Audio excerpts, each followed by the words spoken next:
Hello dear students, कैसे हैं बेटा आप लोग। बेटा आज हम लोग बात करेंगे एक्सरसाइज 4.4 की। इससे जो प्रीवियस लेक्चर था उसमें हम लोगों ने एक्सरसाइज 4.2 एंड 4.3 को कंबाइंड फॉर्म में देखा था। आज हम लोग बात करेंगे बेटा एक्सरसाइज 4.4 की। तो एक्सरसाइज 4.4 के क्वेश्चंस कैसे करने हैं और इसको देखेंगे। ये लास्ट एक्सरसाइज है, थोड़ा सा इसको समझते हैं। ओके ठीक है, आइए देखते हैं बेटा एक्सरसाइज 4.4। तो इसमें देखिएगा कैसे क्वेश्चन सॉल्व करने हैं। पहला क्वेश्चन क्या रहा है, मैं इसको थोड़ा सा स्क्रीन को बड़ा इसको बिगर साइज कर देता हूं ताकि आपके लिए आसान रहे।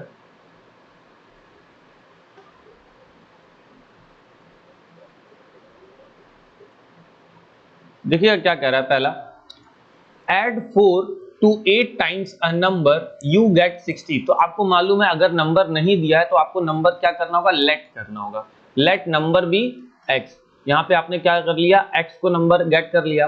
अब आपने लिखा 8 टाइम्स द नंबर, यानी कि 8 टाइम्स द नंबर और उसमें ऐड 4, तो यू गेट 60 हो गया।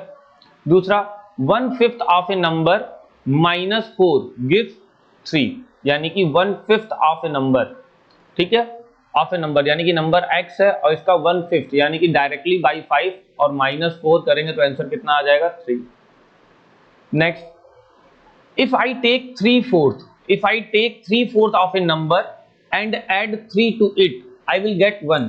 तो कह रहा है if I take 3/4 of a number, तो 3/4 of a number ले लिया गया, ठीक है, and add 3 किया गया तो I will get 21। When I subtracted 11 from twice a number, the result was this। अपने मन से कर लोगे।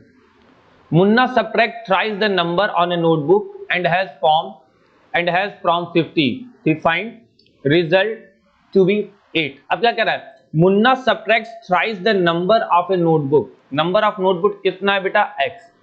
Thrice the number of notebook, इसको सब्ट्रैक्ट कर रहा है कहां से, 50 से। तो 50 minus this is equal to 8। तो याद रखेंगे बेटा क्वेश्चन को बहुत ही केयरफुली पढ़ना है, कहीं ऐसा ना हो कि आप 3x - 50 लिख दो। तो इसलिए क्वेश्चन को केयरफुली करना है, ठीक है। इब्न हाल think of a number if she add 19 to it and divides the sum by 5, she will get 8। अब देखिए क्या कह रहा है, उसने एक नंबर सोचा है तो मान लो नंबर क्या है, x। इफ सी एड 19 को ऐड किया एंड डिवाइड द सम, और इसके पूरे सम को डिवाइड कर लिया किससे, 5 से, सी विल गेट 8 आ गया। अब ऐसा क्वेश्चन कर लो कि 5 को उधर भेज दो, पहले मल्टीप्लाई फिर 19 को भेज दो, काम खत्म। तो वो कितना इजी क्वेश्चन है, हमें केवल बेटा केयरफुली चीजों को रीड करना है, फिर हमारा क्वेश्चन बहुत आसान हो जाता है। Answer think of a number you will take. अब ऐसे ही इस क्वेश्चन को ट्राई करेंगे, ठीक है। नेक्स्ट आता है क्वेश्चन नंबर 2। क्वेश्चन नंबर 2 के क्वेश्चंस कैसे करने हैं आइए देखते हैं। पहला क्वेश्चन क्या कह रहा है, द टीचर, देखिएगा क्या कह रहा है, the teacher tells the class that highest mark obtain bye a student in her class is twice the lowest mark +7 and the highest score is 87। ऐसा ही एक क्वेश्चन आपको मैंने एग्जांपल में करवाया था कि मान लीजिए कि जो हाईएस्ट मार्क है वो लोवेस्ट मार्क से ट्वाइस है और +7 है। तो आप ऐसे क्वेश्चन को प्रॉपरली कैसे सॉल्व करते हैं, देखो क्या लिखते हैं, let the lowest mark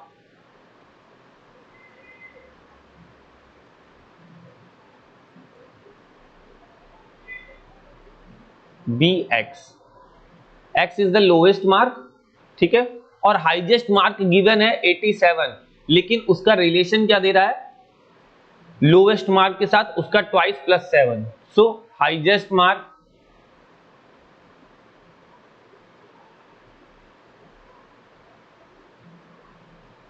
is equal to 87। लेकिन हाईएस्ट मार्क को कैसे लिख सकते हैं, लोवेस्ट मार्क का डबल करिए और उसमें +7 कर दीजिए, तो हाईएस्ट मार्क के इक्वल टू आ जाता है, ठीक है, ये आ गया। अब आगे कह रहा है what is the lowest score. अब इसको पूरा सॉल्व भी करिए, ये तो इक्वेशन तुमने बनाई ना, अब इसको सॉल्व करना है। तो सॉल्व कैसे करेंगे, पहले 7 को इस साइड भेजेंगे minus, then 2x is equal to 87 - 7, तो ये कितना हो जाएगा बेटा 80। तो इसका मतलब 2x इज इक्वल टू कितना हो गया 80। अब x को डिवाइड कर दीजिए, सॉरी x को लाने के लिए 2 से डिवाइड कर दीजिए 80 में, तो ये कितना हो गया बेटा कट के 40, यानी कि x इज इक्वल टू 40 आ गया आंसर। आ गया कि नहीं आ गया? तो यानी कि लोवेस्ट मार्क क्या है बेटा 40, लोवेस्ट मार्क क्या है 40। ओके, समझ में आया? Next question number B. तो क्वेश्चन नंबर बी समझने से पहले आपको यहां समझ में आ गया होगा लोवेस्ट मार्क 40 है। मैं इसको इरेज करता हूं, फिर क्वेश्चन नंबर बी आपको समझाता हूं। देखिएगा,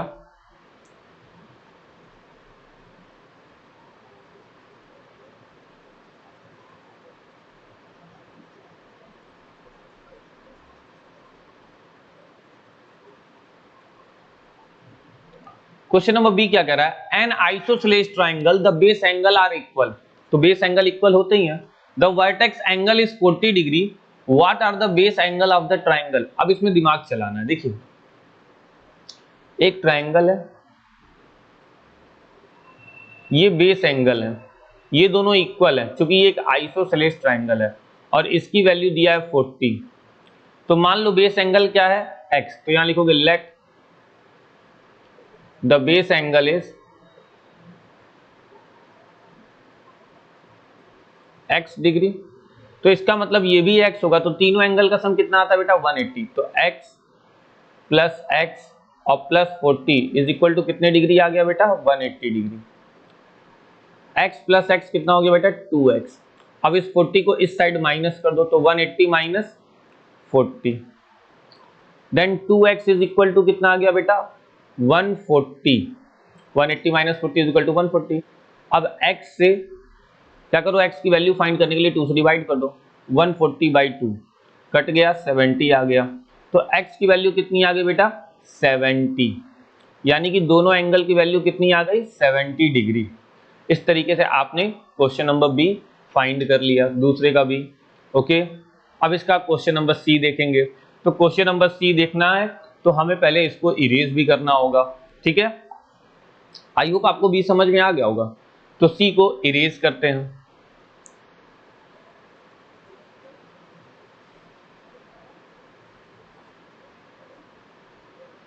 क्वेश्चन नंबर सी क्या कह रहा है, ध्यान दीजिएगा। सचिन स्कोर्ड ट्वाइस, 2 गुना स्कोर कर रहा है, as many runs as Rahul, यानी कि राहुल ने जितने रन बनाए हैं उससे डबल सचिन बनाता है, ठीक है। आगे कह रहा है together their run fell two short of double century. अब देखिए क्या कह रहा है, अगर ये टुगेदर दियर रन्स, अगर ये दोनों के रन्स जोड़ दिए जाएं, राहुल के और सचिन के दोनों के, then their run fell 2 shorts of double century. Double century यानी कि 200 से 2 शॉर्ट हो जाएंगे, यानी कि 198 हो जाएंगे। 2 शॉर्ट का मतलब क्या होता है बेटा 2 कम होना, यानी कि 198 हो जाएंगे। 200 था, 2 कम किए 198 आया। How many runs did each one score, तो कितना रन लोगों ने बनाया। तो मान लो लेट राहुल स्कोर, हम राहुल को क्यों मान रहे हैं, क्योंकि राहुल के स्कोर से ही सचिन का स्कोर हमें पता चलेगा, x रन, ठीक है। राहुल ने x रन बनाया तो सचिन स्कोर, सचिन ने कितना बनाया बेटा जस्ट उसका डबल, तो राहुल का डबल कितना हो गया 2x। अब इन दोनों का सम कितना आ रहा है x plus 2x is equal to 198, double century से 2 कम, तो इन दोनों को ऐड किया कितना आ गया बेटा 3x is equal to 198, then x is equal to 198 by 3, इसको डिवाइड कर दिया, ठीक है। कितना आ गया बेटा 66, तो x क्या है 66, तो इसका मतलब, इसलिए राहुल स्कोर 66 रन। तो सचिन ने कितना स्कोर किया बेटा 2x, यानी कि 2 मल्टीप्लाई बाई 66, तो ये कितना हो जाएगा बेटा 132 रन सचिन ने बनाया, क्योंकि वो 2x बनाया था डबल रन, तो उसमें हमने 2 से मल्टीप्लाई कर दिया, तो सचिन ने कितना बना लिया बेटा 132 रन बना लिया। ठीक है, सचिन ने कितना बना लिया बेटा? 132 रन। ओके, आई होप आपको समझ में आ गया होगा कैसे करना है। तो बेटा ऐसे क्वेश्चंस को जब भी आप सॉल्व करेंगे ना तो थोड़ा सा केयरफुल रहेंगे। क्यों? क्योंकि इसमें जो सबसे बड़ी मेजर प्रॉब्लम होती है बेटा वो होती है लैंग्वेज की, कि अगर हमें लैंग्वेज समझ में आ रही है कि नहीं आ रही है। क्योंकि जब तक हम क्वेश्चंस को समझ नहीं पाएंगे, उनकी लैंग्वेज को नहीं समझ पाएंगे, हम इक्वेशंस प्रॉपर नहीं बनाएंगे, यानी कि हमेशा जब भी कुछ होगा गलत ही हम कर पाएंगे। ठीक है, इसलिए प्रैक्टिस बहुत जरूरी है और इसकी लैंग्वेज को समझना बहुत जरूरी है बेटा। इसलिए मैं कह रहा हूं कि आपको लैंग्वेज पे ध्यान देना होगा, क्योंकि अगर आपको लैंग्वेज नहीं समझ में आएगी तो चीजें आपके लिए वर्स्ट हो जाएंगी, आप गलतियां करेंगे। ठीक है, तो लैंग्वेज को केयरफुली देखेंगे। ठीक है, हमें किस तरीके से लैंग्वेज को समझना है, किस तरीके से रीड करना है, इसको हमें देखते हुए जाना है। ठीक है, इसके बाद आता है प्रॉब्लम सॉल्विंग 3 के भी 3 पार्ट है, आइए देखते हैं।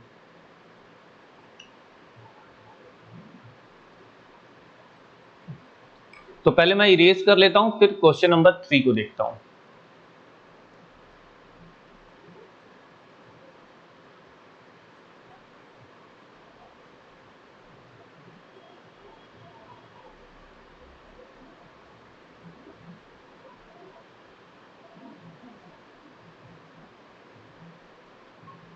देखिएगा क्वेश्चन नंबर 3 क्या कह रहा है। पहला, Irfan says that he has 7 marbles more than 5 times the marble Parmeet has. Parmeet के पास जो मार्बल है उससे 7 ज्यादा मार्बल इरफान के पास हैं। तो पहले लेट करेंगे, तो क्योंकि इरफान के मार्बल जितने भी हैं वो परमीत से कंपैरिजन में, तो परमीत के मार्बल को लेट करेंगे। Let Parmeet has x marbles. अगर परमीत के पास x मार्बल्स हैं तो इरफान है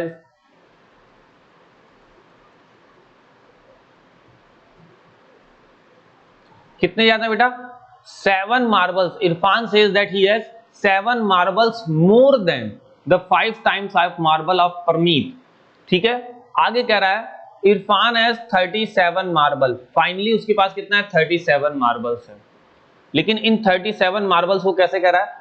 5 टाइम्स ऑफ परमीत मार्बल और प्लस 7। परमीत के मार्बल का 5 टाइम्स और उससे 7 ज्यादा है, तो इट इज इक्वल टू 37। पहले तो इक्वेशन बन गई तुम्हारी। आगे कह रहा है how many marbles does Parmeet have.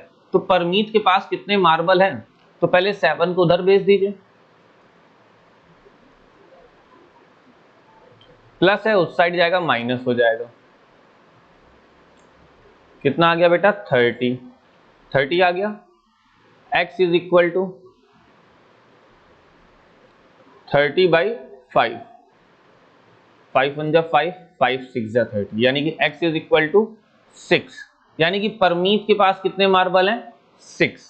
Parmeet के पास कितने मार्बल हैं बेटा? 6 मार्बल हैं। और हमारे पास इरफान के पास कितने मार्बल हैं? 37, वो तो गिवन है। तो जब भी बेटा इसके क्वेश्चंस को हम लगाएंगे तो हमें याद रखना है कि हमें क्वेश्चंस को बहुत ही केयरफुली रीड करना है। ओके बेटा, आगे देखते हैं नेक्स्ट क्वेश्चन क्या कहता है। ठीक है, नेक्स्ट क्वेश्चन इसका दूसरा पार्ट, बट उससे पहले हमें इसको इरेज कर लेना है। तो आई होप आपको ये क्वेश्चन समझ में आ गया होगा। आप देख लीजिए फिर से इस क्वेश्चन को, ठीक है, कि किस तरीके से सॉल्व किया गया है। बहुत ज्यादा सोल्यूशन इसका लंबा नहीं होता है, बहुत ही इजी होता है। बस आपको ट्रांसपोजिशन सही से करना है, केयरफुली करना है। आप करते तो हो बट आप जल्दीबाजी में क्या करते हो? साइन को मिस आउट करते हो। प्लस का माइनस भूल जाओगे, माइनस का प्लस। इवन मैंने तो कुछ बच्चों को ऐसे देखा है कि वो इतना पुअर लिखते हैं, अगर ऊपर 36 लिखे हैं और 6 उनका सही से नहीं बना तो नीचे लाके 30 बना देते हैं। भैया केयरफुल रहो, आप क्या लिखते हो, इसीलिए कहता हूं केयरफुली लिखिए। आप अपनी लिखे हुए चीजों को नहीं पहचान पा रहे हैं तो थोड़ा सा क्लियर लिखना सीखिए। ठीक है, आगे नेक्स्ट देखते हैं बेटा नेक्स्ट क्वेश्चन क्या है, बट उससे पहले हम लोग को इरेज कर देते हैं इसको।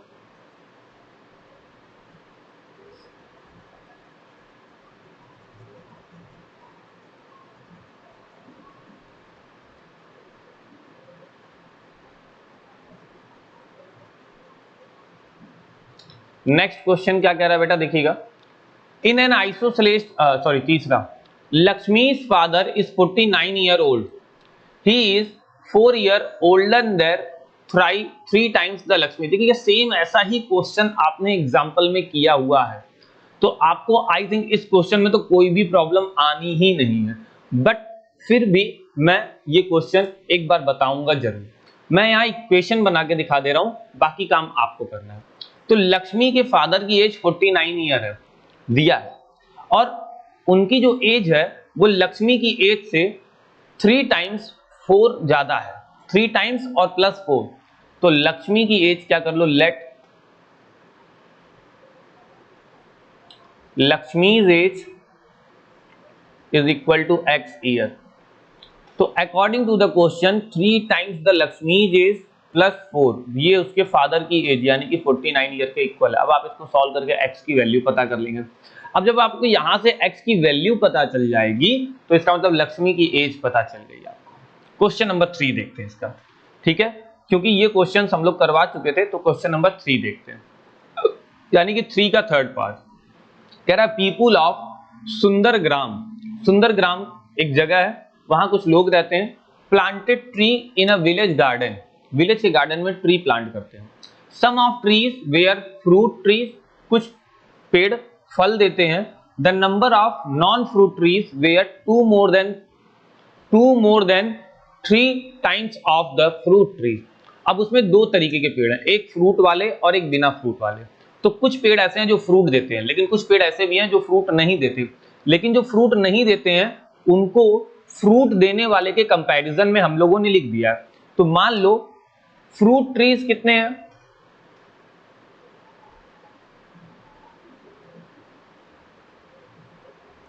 x, ठीक है। तो नॉन फ्रूट ट्रीज कितने हो गए,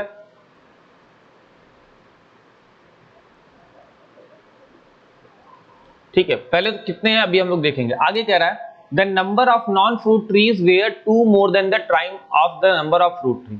what was the number of the fruit tree planted if the number of non fruit tree is 77। अब देखो number of non fruit tree दे दिया है 77, लेकिन नॉन फ्रूट ट्री के लिए इक्वेशन हमें बनाना है, क्या बनाएंगे, 2 मोर देन 3 टाइम्स, 2 मोर देन 3 टाइम्स, यानी कि इसका 3 टाइम्स करो और उसमें 2 को ऐड कर लो और इज इक्वल टू 77। तो अब यहां से आपको क्या आ जाएगा, जो फ्रूट ट्रीज हैं x, इसकी वैल्यू आप यहां से कैलकुलेट करके निकाल सकते हैं। क्या कर सकते हैं, बहुत ही आसानी से इसकी वैल्यू को बेटा आप कैलकुलेट करके निकाल सकते हैं, कोई टफ नहीं है। ध्यान रखिएगा कि बस आपको थोड़ा सा केयरफुल होना है। Next question 4। अब देखिए ये क्वेश्चन थोड़ा सा अजीब सा आपको दिखाई दे रहा है। कह रहा है I am a number tell my identity. एक नंबर है, इसकी आइडेंटिटी यही है कि ये नंबर है। Take me 7 time over, take me 7 time over and add a 50 to reach the triple century, you still need 40। अब देखिए क्या कह रहा है, टेक मी 7 टाइम्स ओवर, ठीक है, 7 टाइम्स ओवर करो। मान लो नंबर क्या है, x। तो अब देखिए इसके क्वेश्चन को कैसे करेंगे, मान लो नंबर क्या है x और इसको 7 टाइम ओवर कर दो, 7 का मल्टीप्लाई, एंड ऐड 50 और ऐड 50 कर दो to reach the triple century, ठीक है, यू स्टिल नीड 40। अब अगर ट्रिपल सेंचुरी इसके बराबर आनी चाहिए, लेकिन यहां फिर एक लाइन दे दिया यू नीड 40, यानी कि ट्रिपल सेंचुरी पहुंचने के लिए 40 की जरूरत है, पहुंचा नहीं है, तो इसमें से 40 माइनस कर लो। तो 7x plus 50 is equal to 260। ये बन गई हमारी इक्वेशन, ठीक है। तो इस इक्वेशन को कैसे लिखना था ये मैंने बताया, फिर से देखिएगा। कह रहा है टेक मी 7 टाइम्स ओवर, तो उस नंबर का 7 टाइम्स ले लिया 7x एंड ऐड 50 को ऐड कर दिया। आगे कह रहा है इतना करने के बाद to reach the triple century, triple century बनाने के लिए अभी भी यू स्टिल नीड 40, नीड का मतलब जरूरत, तुम्हें अभी भी जरूरत है किसकी, 40 नंबर की। तो इसका मतलब अभी ट्रिपल सेंचुरी बनी नहीं है, 40 और चाहिए। तो बेटा जब 260 लिखोगे तभी तो 40 और चाहिए होगा। सो दैट्स व्हाई हमारी फाइनल इक्वेशन क्या है, 2x plus 50 is equal to 260, तब जाके हमारी ट्रिपल सेंचुरी बनती है। तो ये है हमारी इक्वेशन। अब यहां से तुम x की वैल्यू बहुत ही इजी वे में फाइंड कर लोगे कि नहीं कर लोगे? तो बेटा क्या इनकी इक्वेशंस को बनाना, आपको क्या लगता है, क्या इनकी इक्वेशंस को बनाना इतना टफ है? नहीं, इनकी इक्वेशंस को बनाना बहुत इजी है, बस हमें केयरफुली ध्यान देना है बेटा, ठीक है। तो अभी देखिएगा एक दो क्वेश्चन इसमें एग्जांपल में भी दिया है, बहुत अच्छे टाइप के क्वेश्चन है। अभी मैं देखता हूं, मैंने एक क्वेश्चन देखा था, काफी अच्छा क्वेश्चन था। I think I just miss it, मुझे लगता है क्वेश्चन मेरे से मिस हो गया। बेसिकली अगर आप इसके क्वेश्चंस को सॉल्व करेंगे तो आपको मजा बहुत आएगा, लेकिन इसमें गलतियां होने के चांसेस बहुत बनते हैं। क्यों? क्योंकि हम इसमें छोटी छोटी मिस्टेक्स करते हैं। ट्रांसपोजिशन के टाइम हम साइन का मिस्टेक करते हैं, नंबर का सही से ट्रांसपोजिशन नहीं करते हैं। हमें ये भी केयरफुल होना है कि नंबर का ट्रांसपोजिशन प्रॉपर होना चाहिए, प्रॉपर साइन के साथ होना चाहिए। नेक्स्ट लाइन में नंबर्स करेक्ट पुट करने होंगे, हमें गलतियां नहीं करनी है। दैट्स वाई आपसे इतनी गलतियां होती हैं, इसलिए कह रहे हैं प्रैक्टिस करिए ताकि आपसे गलतियों के चांसेस खत्म हो जाएं, ठीक है। तो इस तरीके से बेटा हम लोगों ने इसके क्वेश्चंस देखे, किस तरीके से सॉल्व करते हैं इसको देखा। तो इवन यहां पर ये पूरा का पूरा चैप्टर क्या होता है बेटा? एंड होता है, ठीक है। तो सिंपल इक्वेशन यहां पर एंड होता है। इस चैप्टर को करने से आपको बहुत बेनिफिट मिलेगा। अगर आपके पास कोई साइड बुक है आप उसको प्रेफर्ड जरूर करिएगा, ठीक है। आगे देखते हैं। तो आगे हम लोग ये कहेंगे कि इसके बाद जो हम लोग टॉपिक पढ़ेंगे वो तो नेक्स्ट चैप्टर होगा, लेकिन फिलहाल आज के लेक्चर में इतना ही। तब तक आप अपने मन से जितने मैक्सिमम क्वेश्चंस लगा पाइए करिएगा बेटा, और कभी भी इससे डरिए मत, पीछे मत भागिए, ठीक है। इसको करते रहिए करते रहिए करते रहिए, एक दिन आप परफेक्ट अपने मन से बन जाएंगे। ओके बेटा, तो थोड़ा सा भी पैनिक नहीं होना है, डरना नहीं है, एकदम सिंपली और कैजुअली इसके क्वेश्चंस को सॉल्व करने हैं। थोड़ा सा भी पैनिक होने की जरूरत नहीं है, ठीक है, क्योंकि जितना ज्यादा आप करेंगे उतना ज्यादा आपके लिए बेनिफिशियल होगा। क्योंकि अगर आपको स्कूल में नंबर्स लाने हैं बेटा, अगर आपको स्कूल में रैंक लानी है, तो आपको दो चीजों की रिक्वायरमेंट बहुत ज्यादा होती है। द फर्स्ट थिंग इज, अगर मैं मैथ की बात करूंगा तो मैथ में आपको एक रेगुलर प्रैक्टिस की बहुत जरूरत होती है, क्योंकि रेगुलर प्रैक्टिस ही आपके मैथ को क्या करती है? स्ट्रॉन्ग करती है। दूसरा, आप केयरफुल रहिए मैथ को लेकर, यानी कि जब भी आप कोई भी क्वेश्चंस करते हैं, कैलकुलेशंस करते हैं, तो उन कैलकुलेशंस को लेकर बी केयरफुल, बिकॉज आप कैलकुलेशंस में मिस्टेक करते हैं। कैसे? आप ट्रांसपोजिशन जैसी कैलकुलेशन में मिस्टेक करते हैं, बॉड मास जैसी कैलकुलेशन में मिस्टेक करते हैं, ठीक है। ये सब बेसिक मिस्टेक्स हैं। ये सारी मिस्टेक्स दूर कैसे होंगी? जब तक आप प्रैक्टिस नहीं करेंगे ये सारी मिस्टेक्स दूर नहीं होंगी। दैट्स वाई आपको एक रेगुलर प्रैक्टिस चाहिए मैथ की, ठीक है। तीसरी चीज कि आपको क्या वर्ड प्रॉब्लम अंडरस्टैंड आप कर पा रहे हैं कि नहीं कर पा रहे हैं, इसलिए आप मैक्सिमम वर्ड प्रॉब्लम को पढ़िए, उसको लिखिए, एग्जाम्पल्स को देखिए, बार बार लिखिए, गलतियां करिए और सीखिए, ठीक है। इन चीजों से आप अपने मैथ को एकदम परफेक्ट बना सकते हैं। इसके बाद आता है लर्निंग पोर्शन। लर्निंग पोर्शन का मतलब अदर सब्जेक्ट्स। इसमें आपको एक रेगुलर स्टडी चाहिए। जो भी चीजें आप स्कूल या घर पे आके पढ़ रहे हैं, आप उसको बार बार आके रिवाइज जरूर करिए। इससे आपके नंबर्स 102% इंक्रीज होंगे और आप एक अच्छा रैंक प्रोड्यूस जरूर करेंगे। सो बेटा, इसी के साथ मैं आपको बहुत सारी वेल विशेस भी दूंगा ताकि आप इसके सारे क्वेश्चंस अटेंड कर लें और आने वाले अपकमिंग एग्जाम में आप एक अच्छा और एक बेटर रिजल्ट दें। ओके, बाय बाय बेटा।